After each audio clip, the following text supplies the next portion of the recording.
আমি একটু কি বলবো,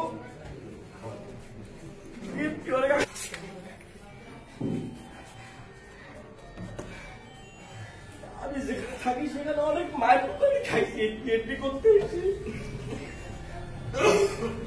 সদস্য নেতৃত্ব যখন থেকে পাইছি তখনও চিকেন বাড়িয়ে আমি খাইছি, তারপরেও সজীব ভাই আত্ম করে সারি নাই। আশা করি আগামী তো ছাড়বো না, ছাড়বো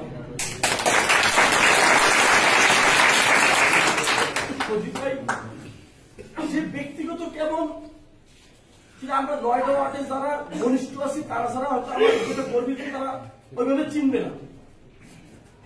আমি শুধু ব্যক্তিগত যেভাবে চিনি এটা বড় কিছু না, আমি উঠে চোখে তো পানি বেরোয় গেছি, তাহলে সে লোকটা কেমন আমার প্রমাণ তো সবাই পাইছে। তবে আশা করি আমরা যখন এত চেষ্টার পর খুলনা মহানগর আনতে পারি নাই, আমরা ইনশাল্লাহ আগামীতে আরো জোরদার করে ইনশাল্লাহ আমরা তো আবার আনবো। আমার কিছু বলার নেই। আসসালামু আলাইকুম।